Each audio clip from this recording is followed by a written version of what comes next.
नमस्कार दोस्तों। भारत का इतिहास सिर्फ दिल्ली, पाटलिपुत्र और राजपूताना के राजाओं तक सीमित नहीं है।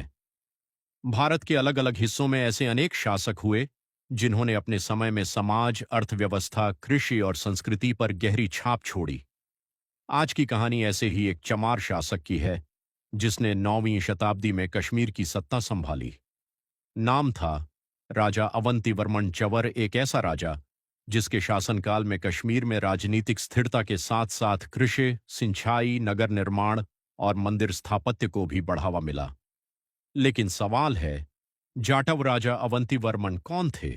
उन्होंने कश्मीर के लिए ऐसा क्या किया कि इतिहास में आज भी उनका नाम लिया जाता है? आइए जानते हैं पूरी कहानी। 9वीं शताब्दी का कश्मीर। राजा अवंतीवर्मन का समय लगभग 9वीं शताब्दी का थे। उस समय कश्मीर एक महत्वपूर्ण राजनीतिक और सांस्कृतिक क्षेत्र था, लेकिन इससे पहले का दौर राजनीतिक संघर्षों और अस्थिरता से प्रभावित रहा था। इसी परिस्थिति में अवंतीवर्मन का उदय हुआ। उन्हें इतिहास में उत्पल वंश का संस्थापक माना जाता है। लगभग 855 ईस्वी में वे कश्मीर के शासक बने और लगभग 883 ईस्वी तक शासन किया। उनका शासन लगभग 28 वर्षों तक चला। अवंतीवर्मन के सामने सबसे बड़ी चुनौती थी राज्य में स्थिरता स्थापित करना और अर्थव्यवस्था को मजबूत बनाना। और यहीं से उनके शासन की सबसे महत्वपूर्ण राजा अवंतीवर्मन की शासन नीति।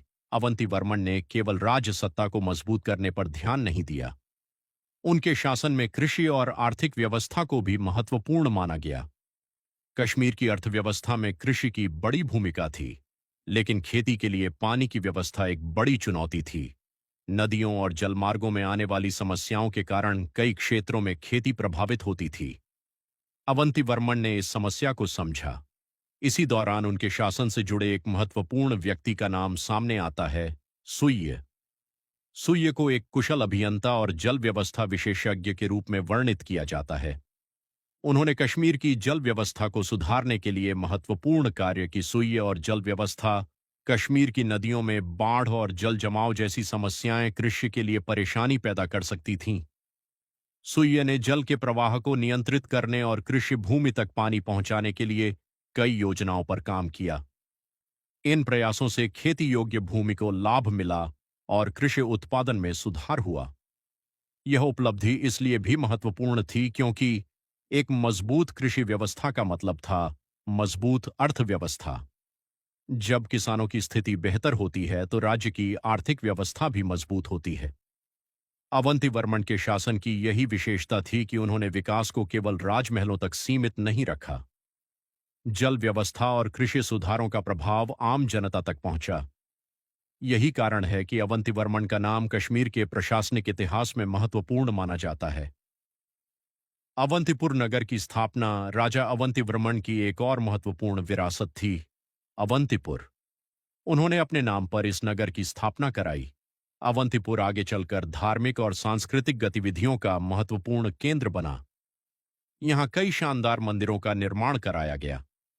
इनमें प्रमुख थे अवंती स्वामी मंदिर और अवंतेश्वर मंदिर।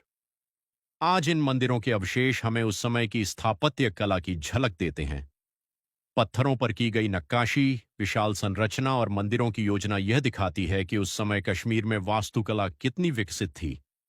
अवंती स्वामी और अवंतेश्वर मंदिर। अवंती स्वामी मंदिर भगवान विष्णु को समर्पित था, वहीं अवंतेश्वर मंदिर भगवान शिव से जुड़ा हुआ था। इन मंदिरों का निर्माण केवल धार्मिक आस्था का प्रतीक नहीं था, ये उस समय की कला, वास्तुकला और शिल्पकला के भी महत्वपूर्ण उदाहरण थे। आज भले ही ये मंदिर पूर्ण रूप से सुरक्षित नहीं हैं, लेकिन इनके अवशेष कश्मीर के प्राचीन इतिहास की कहानी बताते हैं। जब हम इन खंडहरों को देखते हैं तो कल्पना कर सकते हैं कि लगभग 9वीं शताब्दी में यहाँ कितना भव्य धार्मिक और सांस्कृतिक परिसर रहा होगा। राजतरंगिणी में अवंतीवर्मन। राजा अवंतीवर्मन के बारे में जानकारी का एक प्रमुख स्रोत है कल्हण द्वारा रचित राजतरंगिणी। राजतरंगिणी कश्मीर के राजाओं के इतिहास का प्रसिद्ध संस्कृत ग्रंथ है।